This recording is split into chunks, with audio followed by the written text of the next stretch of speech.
Hello, everyone, and welcome to the Alliance of Independent Authors Advanced Self-Publishing Salon with me, Joanna Penn, and Orna Ross. Hi, Orna. Hi, Joe, and hello, everyone. Hello.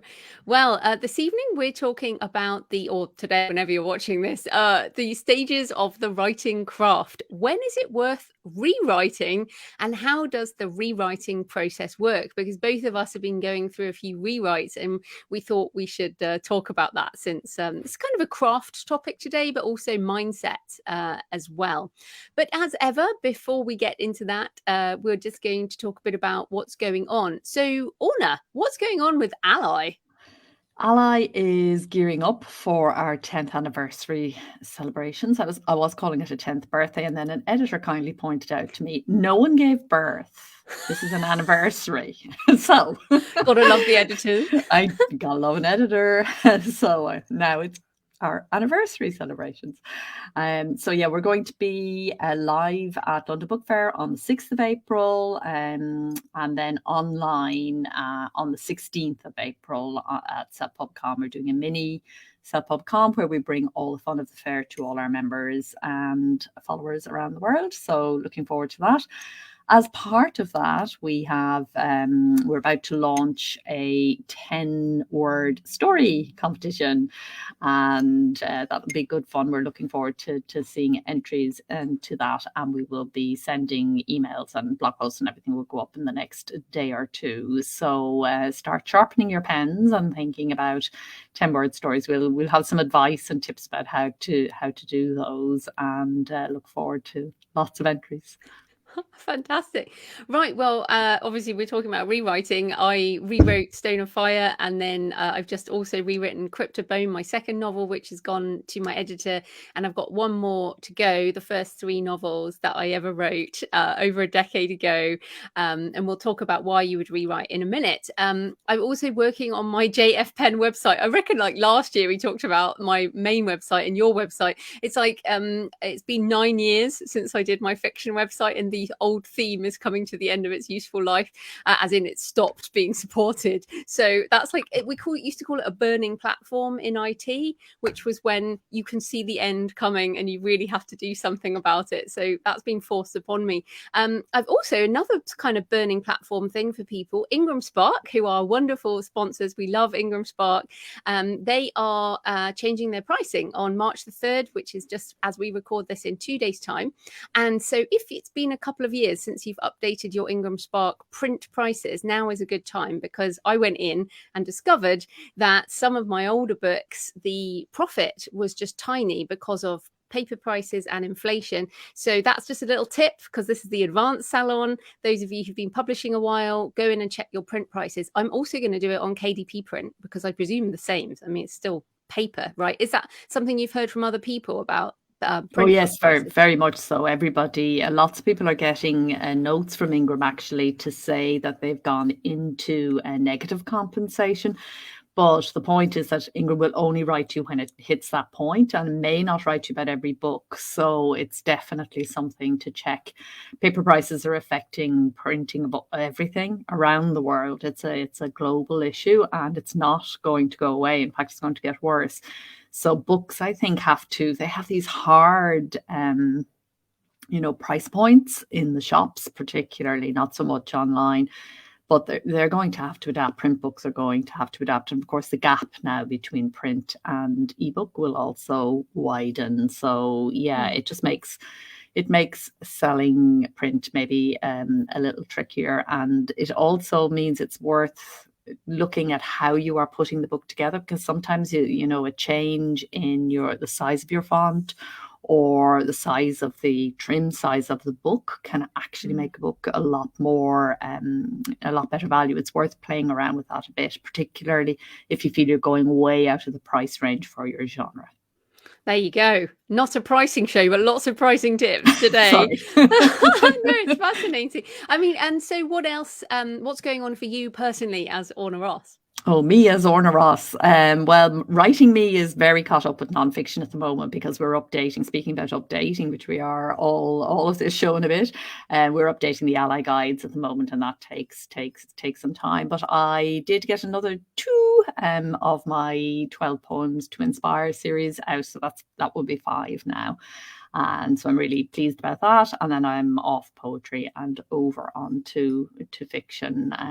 So yeah, I'm also, as you know, exploring NFTs and that fascinating world, the whole fascinating world of premium digital.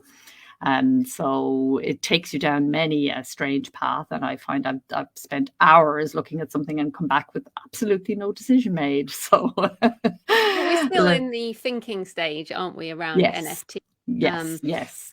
Yeah, and I'll Well, just direct people to, once this goes out on the audio feed, I'll have a new video up on my show and on my YouTube channel about NFTs for authors and 6 different ways that they can be used and all this stuff. So that's coming soon, and it's definitely a topic you and I are going to come back to because we're really looking at this space and thinking about the next decade. So talk about the 20th anniversary of Ally. The business model will look quite different, as it always does.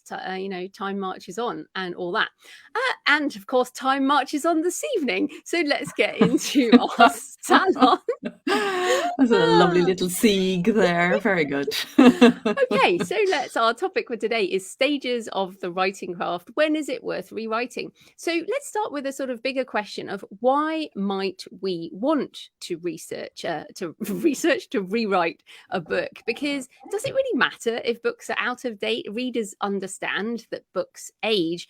And in fact, much writing advice says that you should never go back. You should never revisit old work. You should just write another book because you'll bring those lessons into the next book.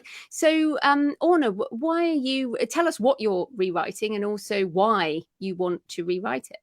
Yeah, so I'm rewriting because I wrote a book as a standalone and realized at one point I thought it was a trilogy, and then I realized it's actually a series. And so the original book that I wrote, I've spent a lot of time working on this.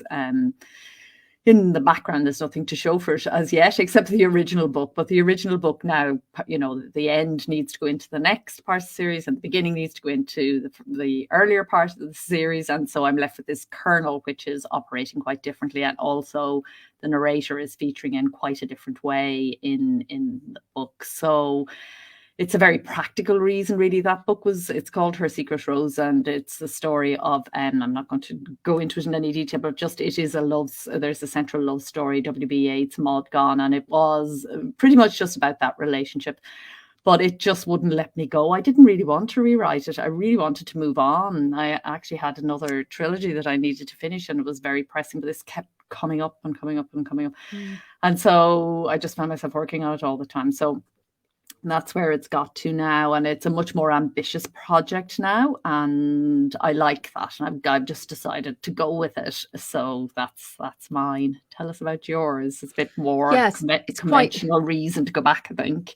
Well, it's quite different, but I want to just comment on yours. So first of all, I have a Secret Rose, the limited edition you did for the anniversary, which you did a crowdfunder for, and I have it. And this is a limited edition. It's got lovely design and everything. Now you're now deconstructing that and reconstructing something else. So as a reader and a fan of yours, I think, oh, cool, my limited edition is even better because you've changed things in the future. So that's interesting, because as a collector, and of course we'll come back to digital limited editions another time, but I think this collectible idea is so important. And then you also said about ambitious. This is a much bigger, ambitious project. Creative ambition, we just don't have that. And we're going to talk about the stages later. But our creative ambition, we can't do it when we're newer writers. We just can't achieve what we wanted, right? We can't do that. Yeah, I think that's very true. And the other thing that happened here, which is also very relevant for indie authors, I think, is there was a hard deadline. It was the anniversary, Yeats' 150th birth anniversary. And I rushed the project really to meet that deadline. And I suppose it was fine. There's nothing wrong with the book. And in fact, your limited edition has that, and it has Yeats' stories in it. So that will always stand as a book in and of itself anyway. it's my own novel part, which is getting quite the change. So yeah, I think it was partly because it was it was done in short notice, and partly for all the other reasons that I've decided to do it. It's absolutely the right decision. I have no choice. I really don't. Yeah. Yeah. So for me, it's interesting. You also said it kept coming up. So basically, I'm rewriting those first three novels. They were the first three novels I ever wrote. They were called Pentecost, Prophecy, and Exodus back in 2009 to 2011-ish. No, 2012. I wrote those novels and then rebranded, and I wrote them under Joanna Penn. So since they came out originally, they're now Stone of Fire, Crypt of Bone, Ark of Blood. I'm J.F.Penn for my fiction author, and a lot has changed. So in my business, in my craft, and there are now 12 books in the Arcane series. So what happened over Christmas was I was doing revisiting ads, and I calculated my read through, and I discovered that read through from book 4 is really, really good. I just have to get people to book 4. So I was like, okay, well, if I rewrite books 1 to 3 at this point, that might actually financially improve my read through. And then I also realized I'd been putting this off. I didn't want to reread my old work. I really didn't. I was like petrified. And then when I did it, I was like, oh my goodness, I wish I'd done this earlier.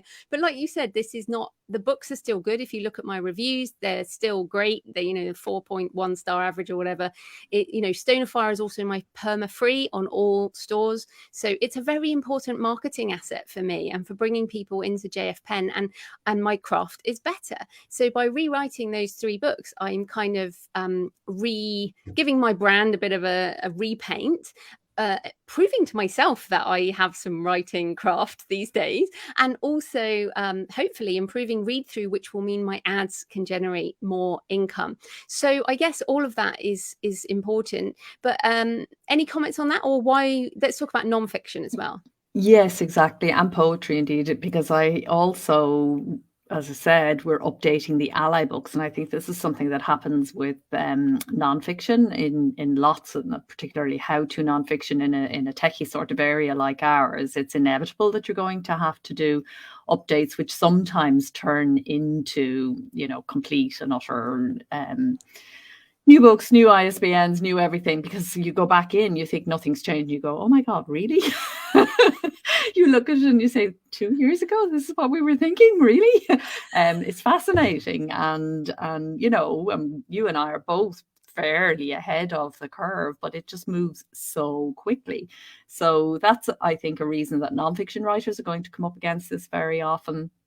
I also have experience of redoing 2 poetry books where I just gathered a lot more poems, and so I was able to take out ones that I had put in that were kind of relevant to the theme, but not so much, and ones that were much more on the nose, and it really improved the sales. It was worth doing. So I think we'll be talking about the measure and how you know whether it's worthwhile or not.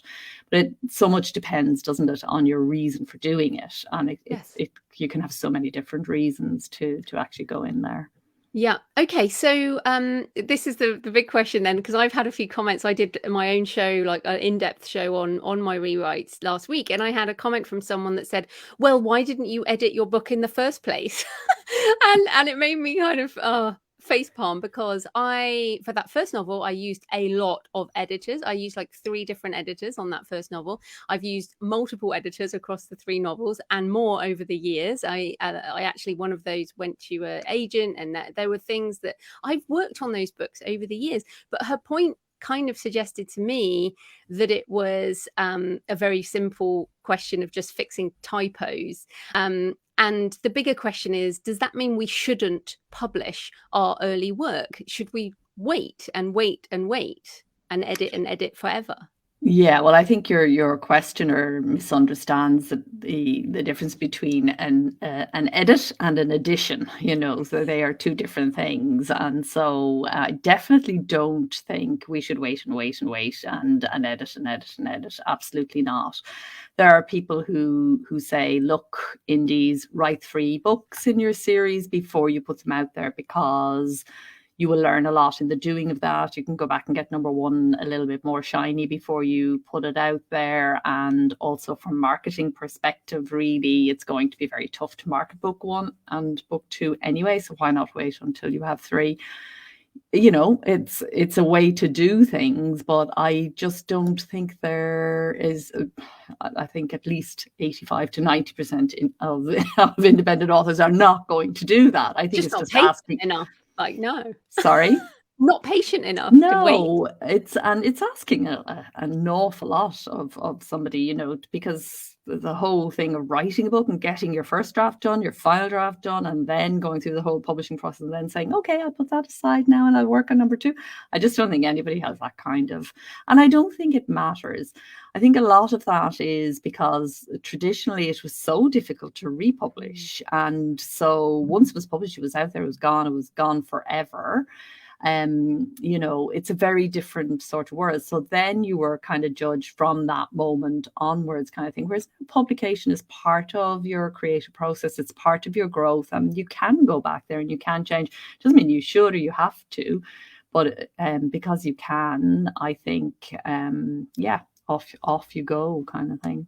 Yeah, and talking of limited editions, if anyone has a copy of Pentecost by Joanna Penn, which is what's so funny is we can't get rid of what we can't in print. Yeah, in print, because we can remove our ebooks, we can remove our audiobooks, but we cannot get rid of the secondhand book market. So if any single print edition went out into the world, then it won't disappear off your profile, which is kind of hilarious. Or Goodreads, this is still kind of sitting on Goodreads. So yeah, we'll talk about the practical side of republishing in a minute. But yeah, the point is, you know, you have to know your personality. I was never going to wait. But what is wonderful about being an indie is you can just upload things. And of course, the version of Stone of Fire that just got uploaded was like the 15th version, but it was a big new edition. And what I would say, you know, in the if you have got Stone of Fire, anyone, check the copyright years, because I think it's the 4th year, like 2022 is the latest year, the latest edition. But of course, we all do typos, we do back matter, we do these other things over time. But let's talk about the sort of, again, a bigger question. At what stage in your writing journey are you ready to re-edit a book? And this is so tough because obviously it's individual. But I don't think I could have done this edit, you know, 5 years ago, maybe. I feel like a lot has changed. I mean, I've written like 17 novels or something now, but I feel like a lot of stuff has solidified in the last few years that have really helped me, and that doing it earlier wouldn't have helped. But what do you think about when are you ready? Yeah, I mean, there's no rule. I think for sure it varies, but I think you need to have a long gap of learning in between. Writing is a craft and a skill that's learned slowly. It's very, you know, you take leaps and bounds at the beginning and then you kind of come to a shelf. And we'll be talking about stages in a minute, but that's pretty typical. And then you plateau and leap, and that seems to be the way that most writers proceed. And it slows down more as you get, you know, the more advanced you get, the more that progression kind of eases off into a plateau. So I don't think there's any point at all. It's not going to be anything more than minor edits if you go in there too soon. The other thing I would say, if it's not coming up for you, forget about it, you know. And I think that's when it does actually happen for most writers, is when it just kind of won't leave you alone. It keeps coming up for whatever reason. And you might not even be sure what exactly your reason is. But if it's bugging you consistently over a period of time, then it's coming up for a reason. Things don't come up like that for no reason. So I would say trust that. Don't act on the first impulse, but if it keeps coming up again and again for you, then there's probably something there. And you might find when you go in to do that rewrite that actually something new comes out of it, a bit like me with my one book that's turned into lots of books. Yeah. That tends to happen with you. Yes, it does. But I want to, in terms of, I mean, obviously we're talking about nonfiction as well, but I just want to refer to Dean Wesley Smith, who has a book called Stages of a Fiction Writer, and I found that very useful. It's Dean is kind of famous for tough love, and that book is certainly full of tough love, because you think, oh, of course, I'm a stage 3 or whatever, and then you read it and go, oh, okay, I've got a bit to learn. But let's talk about that, because you've put together 4 stages. So give us a bit of an overview, and then we can dive in. Yeah, this is sort of roughly based on the Dreyfus model of skill acquisition, which is a kind of an academic thing that applies to any skill. So no matter what skill you're learning, there are various stages. Dreyfus has 5 stages. I think there are kind of 4 stages in my experience of watching many, many writers over the years, both as a writing teacher and now, observing lots of indie authors through Ally. And so you've got the complete beginner, and at that point you kind of don't have a clue. Your skill level is really, really low, and you're listening to all the rules and you're reading books about craft and how to do it and everything, but you haven't integrated that learning, because it's a very complex skill, writing, and so it takes time. And so you don't understand the stages of the writing process either. So you're mixing up your editing and your writing and just generally in a mess. And you're kind of in awe. You're looking at it and saying, how does anybody ever become a good writer? Such a gap between where I am and where I want to be. Am I ever going to be able to cross that kind of thing? Then if you keep at it, just keep writing at that point. That's all you can do. Just keep writing, keep reading the craft books, listening to the advice, not acting on everything, taking it in, let it kind of wash over you. But the main thing, keep writing and keep reading. Then you will become what's kind of called the emerging writer. And so you're beyond the beginner stage. You're still relying a bit on the rules and the maxims and advice of others, but you've got more of a context because you've done some writing. So for example, if you said to a beginner writer, look at this passage here, you're telling, you're not showing people what to do. They wouldn't understand what you're even talking about, whereas the emerging writer kind of gets it, but maybe doesn't always see when they're doing it. So at this point, the challenge or the downside, the thing to watch out for, is overwhelm, because as you take in more and more and more advice and you're listening to more and more and more people, it can all just get a little bit confusing.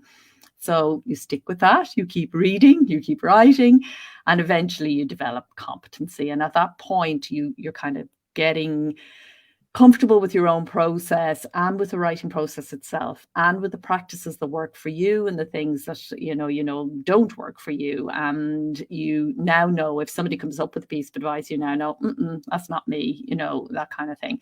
And this phase is brilliant because you very often begin to experience flow and you feel great, when it's going well. But you can also find it very frustrating when resistances come up because you thought you were over that, or when things go wrong and you can't quite find out why or fix it. In this stage, you can become a bit obsessive, maybe a bit driven or anxious. And here is where you see comparisonitis begins to lift its ugly head, because you start comparing yourself to other writers. You've done lots of years, maybe at this point you've worked really hard, and you're kind of looking at people that seem to be successful, in inverted commas, and wondering why you're not there. And then you keep on writing, you keep on reading, and eventually you get to be a master. And a master writer operates by intuition, doesn't really know much about rules, would say there are no rules, would possibly not be able to explain how they had achieved a certain effect.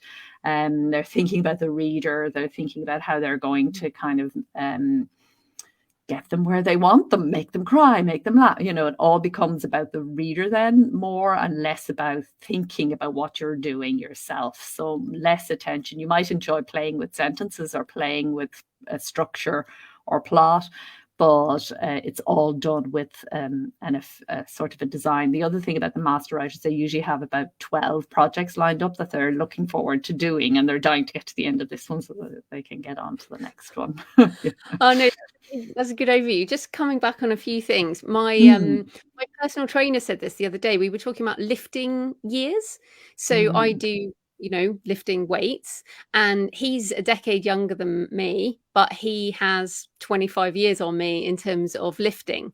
And it's a kind of simplified version, but it's the same with this writing, in that it depends on the domain that you're doing. So you can be a competent or a master writer in one area. Let's say, I have a friend who's very, very good in a sort of, I'll just say nonfiction. I don't want to get too specific, but in a very nonfiction sense. And he's very frustrated because he's trying to write a novel, and it's like he's gone back to the beginner because there's so many different things. Or, if I if I wanted to get into poetry, I would jump back to the beginning again. Now, I don't think that's true for every single different thing, but screenwriting, like you and I both tried screenwriting, and it's like it's very annoying because you think, but I can do that other kind, why can't I do this kind? So that's something to think about. It's really also let's say domain specific, not quite genre specific, but it's domain specific, right? It really is. That's interesting. Also, in your point, to your point about the lifting years, young writers get a lot of attention, and there are even prizes and everything for young writers. But actually, you could be a young writer because you didn't start till you were 75, and now you're only 76. So you're a young writer under those conditions. It's the number of years you've spent writing. Obviously, life experience will stand to you, particularly in writing fiction, but it's not enough. You won't have the craft skills. So that's another point around. And I'd also say, it's not just time elapsed. So some people might spend a decade writing one book, whereas the person who might have done a book a year, and again, it's so difficult, you can't put rules on it, but it's actual active time writing as opposed to just thinking about writing or all of those types of things. So, and again, it's hard not to compare yourself to others, but I also feel that you can dip in and out of master. So I definitely feel now, I think it's okay to say, I think I'm a competent writer. And I kind of realized this with doing my rewrites. I'm like, do you know what? I can do this. I know how to do this now. And it's made me happy because I have a draft of how to write a novel. And now I feel like I can actually go forward and write that because I understand what I know. I know that I know this. But then occasionally I feel like I might dip into a master writer moment. And then I'm like, oh, this is it. This is what it feels like. And then 10 minutes later, you're kind of back in something else. Or you might have managed to, you talked about the rethinking about the reader and essentially trying to manipulate the reader experience. And there were points when I was doing that rewrite in Stone of Fire, and I was like, oh, I can see what I meant as that early writer. I can see what I wanted to get the reader to think, but I put it in a very odd way, and I was trying to get it out of my head, but I wasn't thinking about it from the reader's head. Or for example, I found I cut out quite a lot of words, and one of the things I did was I kept telling each character what was going on, so there was a lot of repetition in the book. But I didn't need to, but it was the reader who needed to know the information. I could have just recapped it, but in one line, but I kept telling over and over and over. And that of course has a massive impact on pacing and boredom in the reader. But I was thinking, well, that character doesn't know that, so I have to explain it all over again. Stuff like that gives you an insight into where your brain was at the beginning. Fascinating. Yeah, absolutely. Yeah. Okay, so those are some of the stages, and of course everything blurs, and like we said, you move up and down. But how can we actually move stages? Because I mean, this is the big deal. How do we get better? And we're assuming, and we are talking about craft here, but this does affect everything in your author business, because when it comes down to it, the books the poems, whatever, they are our written body of work, and they also drive our income, and they attract our readership. They're our voice. There's so many reasons we want to be better. So, Orna, we've talked a little bit, I guess, about time, but what else can we do to improve? Yeah, I think it's about consciously practicing, realizing that we are committing to improving. And so the main thing is practice. And by that, I mean your core practice, obviously, which is turning up and doing your writing, working on whatever project you're working on. But also it can help to do practices like free writing, or even crosswords and Wordle and Scrabble and things like that. Words are your medium, and the more you play with them, the more you actually become better at manipulating them and using them to effect. So I think also practices that kind of stretch our imagination and help us to trust our intuition are really important for writers. So trusting things like meditation, daydreaming, mulling over things, and perhaps consciously taking your writing into your sleep. So there are people who, and I'm one of them, who will pose my writing problem to myself before I go to sleep. And sometimes I've been known to write it on a piece of paper and put it under the pillow. And then sleep is, yeah, subconscious I haven't mind done is, this. yeah, try it. It's honestly, it's great, especially if you're kind of stuck. Because the subconscious mind is where the depth and the creativity comes from, I think. And recognizing that and strengthening the subconscious, I think, helps us to get from one stage to another quicker than just doing the front brain work. And I think also you're going to make mistakes. And I mean, you and I did a whole show about all our mistakes and things we got wrong over the years and how helpful that can be. I think using failure as sort of data to improve. So if you get a bad review, actually, taking it in at the level of, okay, what are they saying about it? Can I learn from that? Yes or no? Put it aside. And other things that go wrong, seeing it as not allowing it to derail you, but taking it in and absorbing it. I think also a really important thing is to read at a higher level than you write. So just slightly, so you still enjoy it, but read people who are skilled and look at how they do what they do. In writing classes, I used to recommend reading twice. Read the book for pleasure first, and then go back and read it as a writer and look at how they got their effects. I think that is really important. And the other thing, I think the most important thing of all, is to recognize what it is to be a writer, to set up your life around that, to give up the things you have to give up if you're going to do this, to have the life habits that actually sustain you as a creative and help you to do what you're doing. These are the things that keep you there over the long term, because it is a long-term endeavor. Yeah, and I recommend, I've got a quote on my wall from Stephen Pressfield from Turning Pro. The book Turning Pro, I read every couple of years, and I remember reading it back when I was like, I need to just take this seriously. And the whole point is it becomes simple. Everything becomes much more simple when you turn pro. And that doesn't mean you go full time as a writer. It means you make a decision that your writing is professional and you are going to commit to that, which means obviously you're going to give up other things. And again, craft. I mean, I particularly like short classes, and I learned like James Patterson's masterclass, I think, really is a masterclass. Whatever you think of James Patterson's writing as his books, the guy is a story genius, and that masterclass really helped me. And I've taken, again, to mention Dean Wesley Smith, he has courses on very specific things, so his class on depth really helped me with point of view. I really just hadn't understood point of view. I'd be like, Morgan said this, or just ways that when Morgan thought this, whereas I didn't need to write Morgan thought, because I could just write that because I was actually in her point of view. So there are ways that I take these very specific courses now. The other thing I want to recommend is volunteering. If you're part of a genre, this is fiction particularly, but if you're part of a genre organization, so I'm part of International Thriller Writers, Horror Writers Association, you can volunteer to be a judge in the early stages of the book awards. So they always need early stage judges to kind of work through the massive amount of books that have been submitted. So over the last pretty much 5-6 years, I've been alternately one of these early stage judges, and I have read so many books in these genres. And what's so crazy is now,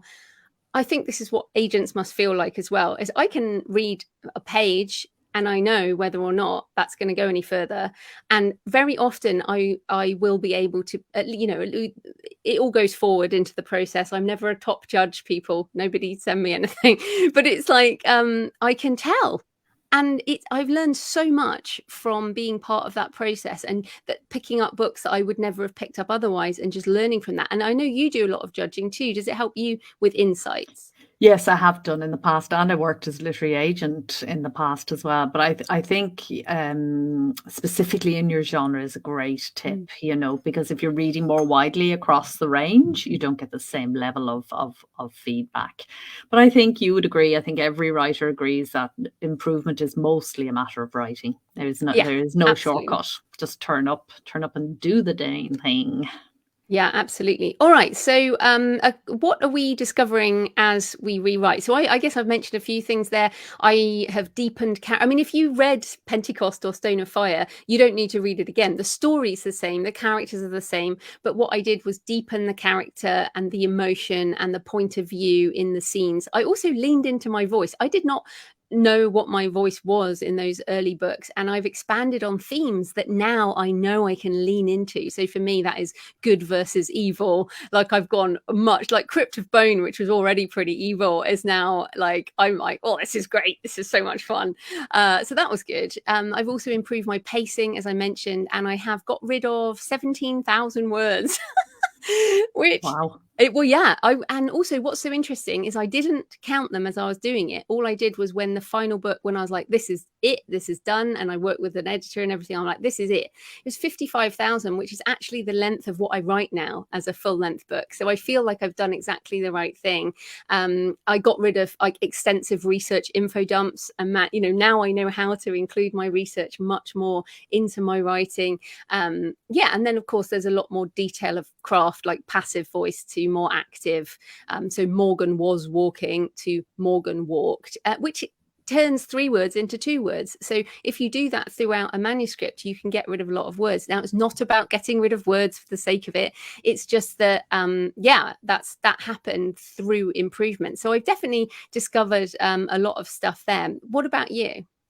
Yeah, I think because my rewrite's a bit more just about the structure. I'm not, learning as much of that, and I'm also not, a lot of the stuff that I'm doing, I'm deepening, so it's more Mm. nebulous than what you're doing. You're actually looking at a specific book and approaching that. I'm still building out a bit, so I think it's a little bit different. So yeah, I think deepening is what I would talk about, but the voice is definitely changing and has become much stronger, and the narrator themselves has become a character, and her backstory is intertwined with the character. So it's all very structural, really. It's all about extra plots and just kind of more stuff. Yeah, more stuff. More stuff. Yeah. Okay. So let's just talk about we're just aware of time here. Let's talk about the practicalities of rewriting. Yes. For me, I use Vellum to do my formatting, and as I said, I've updated back matter and things over time. So I just took my current or my old version of Vellum, and then you can export in RTF format, which rich text format, which I then imported into a Scrivener file. And I like writing in Scrivener, so basically I then created a new folder in my drive, 2022 edition, copied everything in there. And remember, copying everything, people. So you've got backups of all your old stuff. I didn't change the old stuff. I copied it and backed it up and then changed the copies. And then I used Pro Writing Aid, which I find is super helpful, because if you open each chapter, you can open Scrivener within Pro Writing Aid and just do a chapter at a time. And they have like a score. So the scores were often 60 to 70%, and I took them all up to over 90%. So I did it's too much to go into all the detail of that, but Pro Writing Aid is just brilliant. I think if I had that back then, I would have been able to learn this stuff so much more quickly, because every time I go in there, I learn something. Actually, that's probably a good tip. Put Yes. your own manuscript into Pro Writing Aid and see what it comes up, right? You think so too?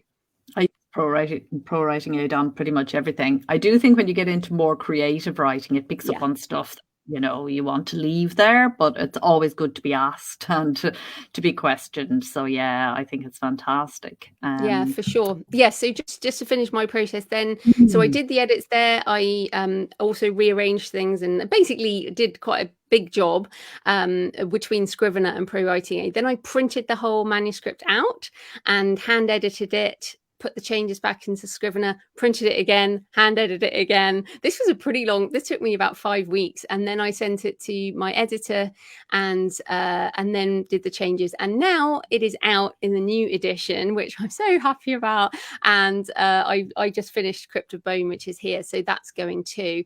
And it's also, I'm working with a new editor, and I wanted to mention that because I think it's important. Over time, we all change editors. We all are writing changes. Editors move on, and we need different people at different stages. So yeah, I'm very happy with that. And as I said, I've got Arc of Blood by the end of March, and then so in April I should be now ready to start new projects, please, but also to see if it makes a difference. Fantastic.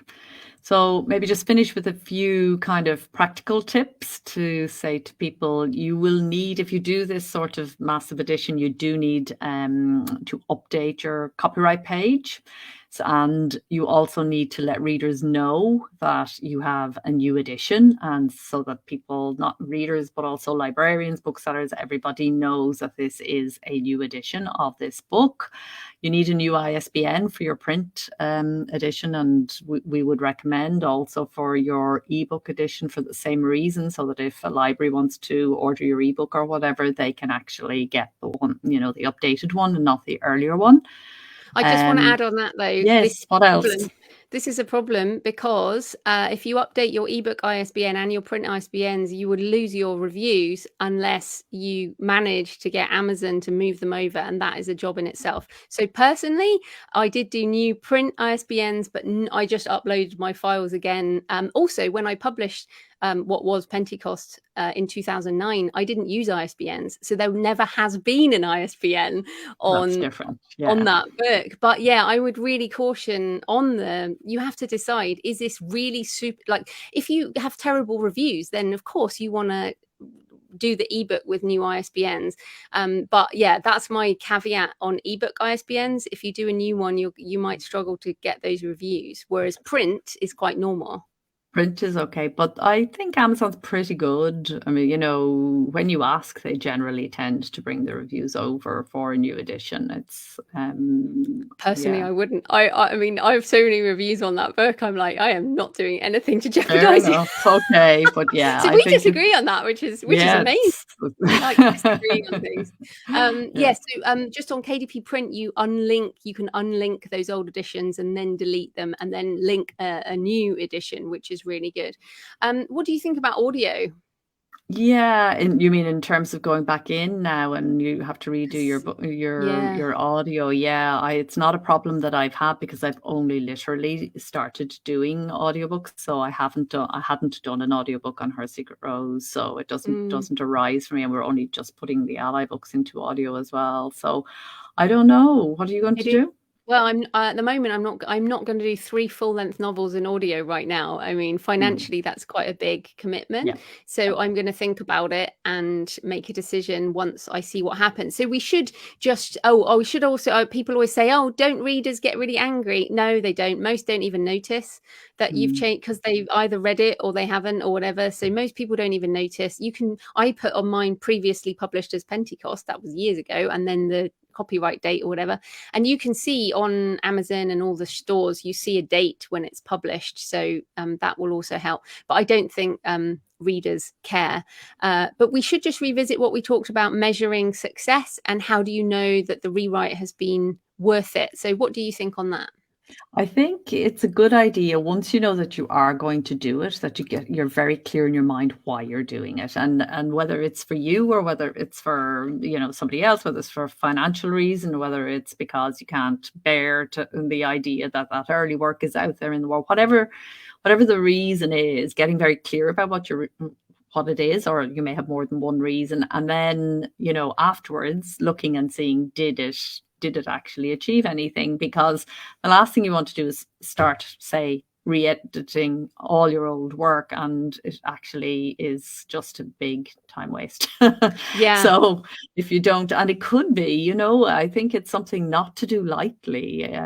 I think so. You need a sense of why you're, like anything that we do, and we need to know why are we doing it, how are we going to get there, and then how are we going to measure whether it worked or it didn't work. And I certainly wouldn't do another one until you had gone through that entire cycle and seen the outcome and measured the result. And yeah, I look forward to hearing about yours, because it'll be quite identifiable. You know, you've Yes, got a it very is. specific kind of yeah, creative Yeah. intention there. Yeah. Yes, well, the creative intent, and but as I said, I'm only doing the first three. I sometimes I think, oh, I should look at book 4, book 5, and I'm like, no, because the reason was that the first three, once people are into book 4, if I can get people into the 3, then book 4, the read through stays much higher, and also those 3 are linked, and they're a box set, the 3 of them, so they need to be in harmony and all of that. So yeah, what I'll basically do is from April, if mid-April, I'll start putting ads again on my